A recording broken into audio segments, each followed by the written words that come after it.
Assalamu alaikum. I hope you all are fine and enjoying these long vacations. I am your chemistry teacher Marwa from Maryland High School. Today I am here to teach you a new topic of class 10th chapter number 9, that is the chemical equilibrium. This topic is little bit different from previous topics. In previous topics we was discuss about the reversible reactions, irreversible reactions, chemical and physical changes in matter, equilibriums, types of equilibriums, properties of equilibrium. Today I am going to start a new topic, that is the law of mass action. The purpose of this law is that we can apply this equilibrium, how we can get equilibrium or how we can apply equilibrium on the chemical equation in a mathematical form or in a derivation form. That's why the law of mass action is explained here. In 1869, two scientists, that was the Gerber and Way, that they were explained a law, that is the law of mass action. The law of mass action is that rate at which the reacting substances is directly proportional, and the rate of the reaction is directly proportional to the active masses of the products of its reacting substances. It means the rate of the forward reaction and the rate of the reverse reaction is directly proportional to their active masses. Means the reactants rate and the products rate is directly proportional to their active masses. And the active masses is the molar concentration of the reactants and the products, and the unit of the active masses or the molar concentration is the mole per decimeter cube. It is represented by the square bracket. I repeat my words and write here. In 1869, Veitch and Gerber put forward the law of mass action. The law of the mass action that rate at which reacting substances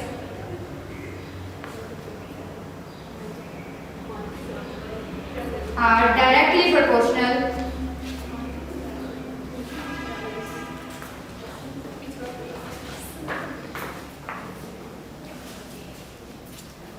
to their active masses.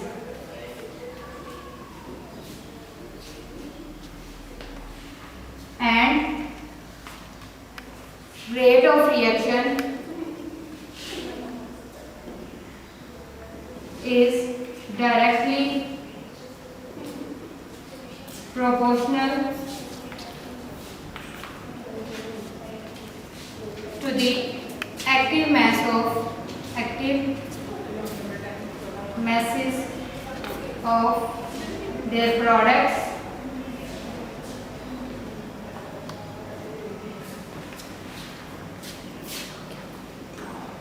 with its reacting substances.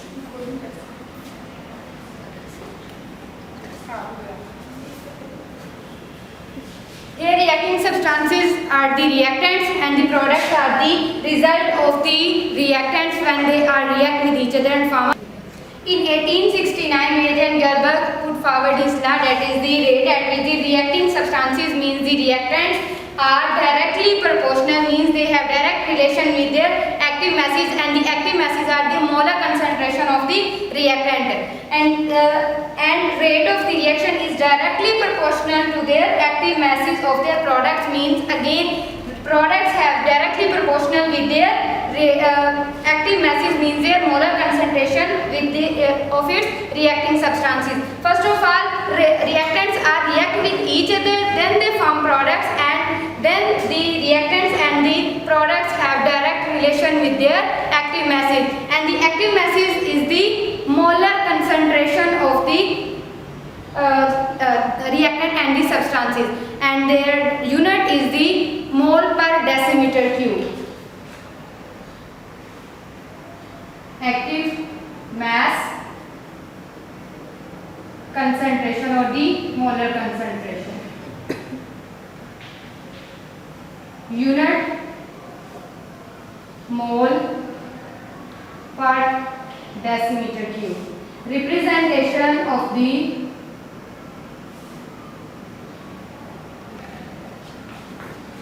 active mass is square bracket. Now we are going to derivation of the law of mass action. How law of mass action is proved on the mathematical form of the equation. Here we can derive the law of mass action. First of all, we take a simple balanced chemical equation. In balanced chemical equation, two reactants are react with each other and form a new products. First of all, reactants. These are the reactants. When they are react with each other, they form products. These are the products, means they are reacting substances and they are products. After some time, the products are decomposed, starting decompose and change into their reactant, means this reaction is the reversible reaction. And this is important thing is that law of mass action is only applicable in reversible reactions. Mean they didn't apply on the irreversible reaction. They just apply on the reversible reaction. Those types of the reaction which are direct or move in both direction, meaning in forward direction and in reverse reaction. This is general equation and a balanced chemical equation. Now we are going to apply on this equation of the law of mass action. First of all, these are the reactants and these are the products. Products and the reactants are called variables. Why they are called variables and what is variables?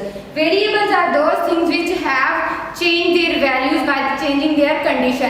When we change their temperature, their pressure or their concentration, they change their values. That's why we can call variables. Okay, and now we are going to apply law of mass action. First of all, according to the law of mass action, reacting substances are directly proportional to their active masses. Means first of all, we are taking the forward reaction. Rate of the forward reaction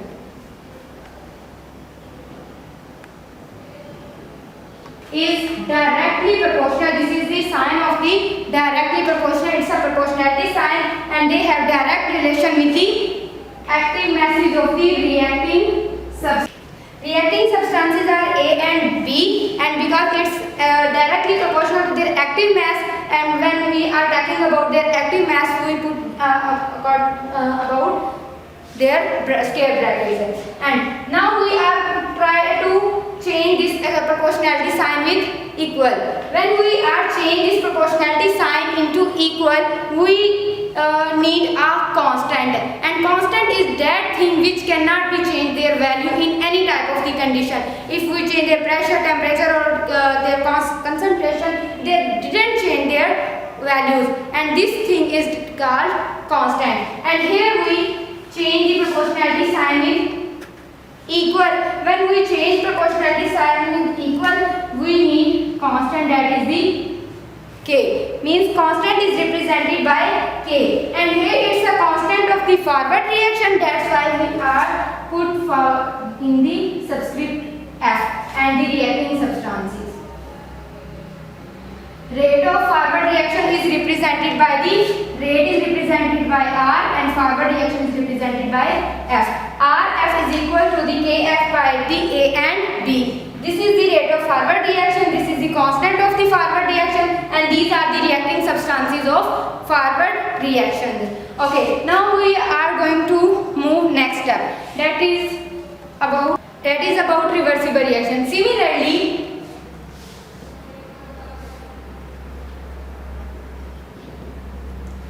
the rate of reverse reaction is directly proportional to their active masses of the products, like the rate of the forward reaction. Here the rate of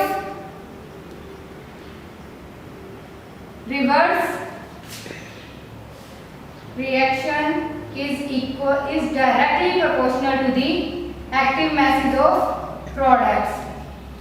And again we change the proportionality sign in equal. When we change this proportionality sign in equal, we know we need constant, and here in the subscript we use R because it's a reverse reaction and its products, active masses of products. Rate of reverse reaction is represented by R. Capital R is represented by rate and small r represented by reverse reaction.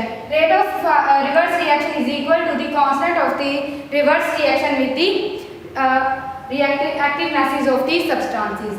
Now we are going to apply equilibrium condition. If you remember the definition of the equilibrium is that forward and the reverse reaction is equal but in opposite direction. And here we are trying to apply at equilibrium condition.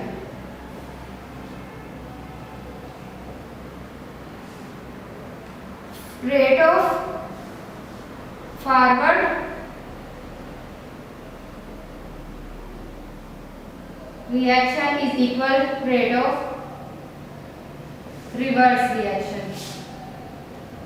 That is the equilibrium. Rate of forward reaction is represented by Rf and rate of reverse reaction is represented by Rr. Now we are going to put the values of the rate of forward reaction and rate of reverse reaction. The value of the rate of forward reaction is the Kf A, active mass of A and active mass of B. Rate of reverse reaction is Kr, active mass of their products. Now here we are applying the cross exchange method. When we are applying cross exchange method, constants are put on one side of the equal and the variables are put on the other side of the variable. Kf cross exchange like this. Kf by Kr, products, active masses of the products by active masses of reactants. K, it's a ratio of the forward and the reverse reaction, and because it's a equilibrium state, when we are talking about the equilibrium state here, we introduce a new constant, that is the Kc, and Kc is equal to the ratio between the rate of forward reaction of rate of reverse reaction. Means Kc is the constant, proportionality constant of the equilibrium constant, and it is equal to the ratio of forward and the reverse reaction. Now we are put the proportionality constant of the Kc on the place of the ratio between the forward and the reverse reaction.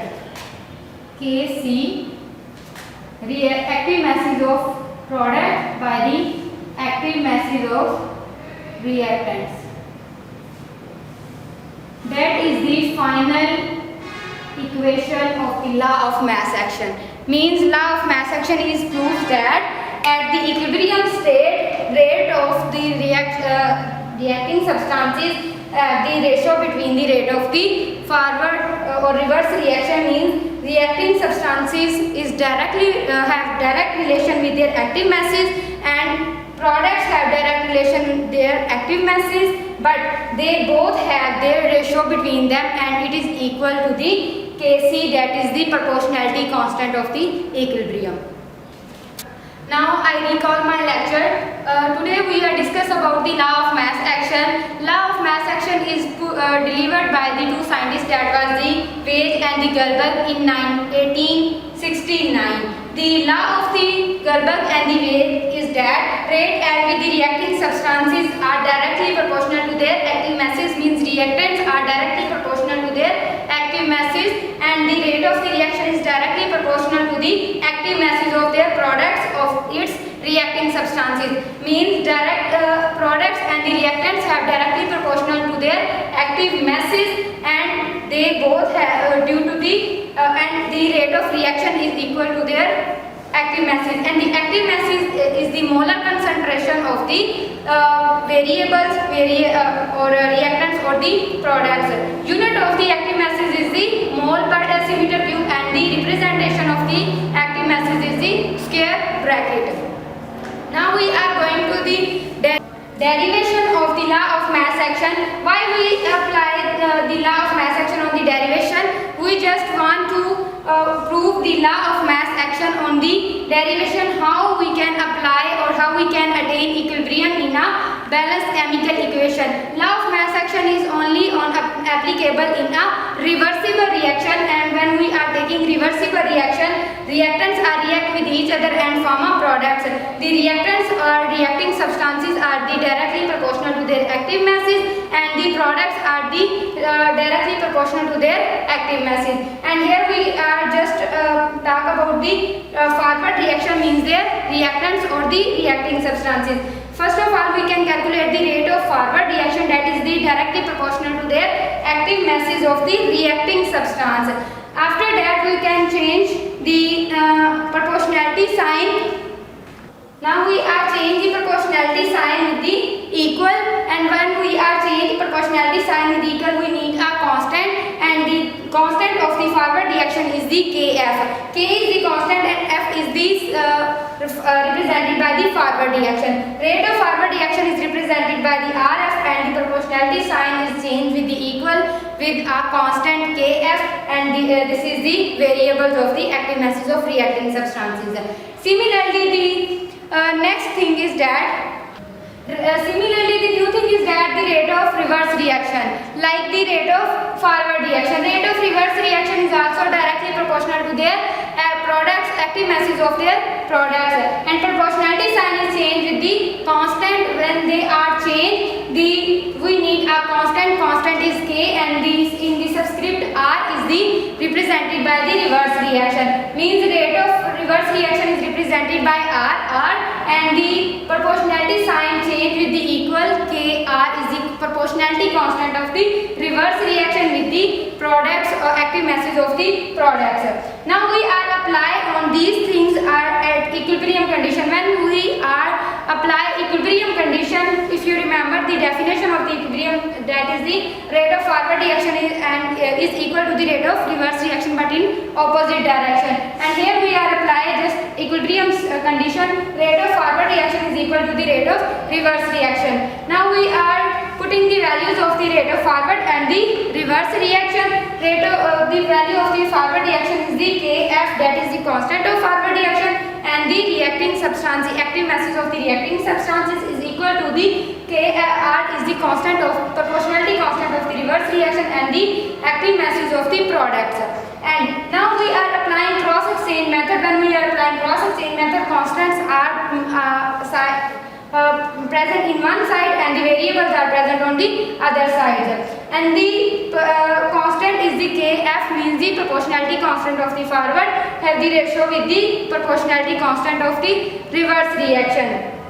Here we introduce a new constant, that is the Kc, and this Kc is called equilibrium constant, and that is equal to the ratio of forward reverse proportionality constant of the forward and the proportionality constant of the reverse. The ratio between the proportionality constant of forward and the reverse is equal to the proportionality constant of the equilibrium, and in the place of the forward and the reverse constant we can apply Kc, that is the equilibrium constant, and that is the final equation of the law of mass action. Now the assignment is that you can practice this law at home for 3 times, and I hope you all are understand. Allah Hafiz.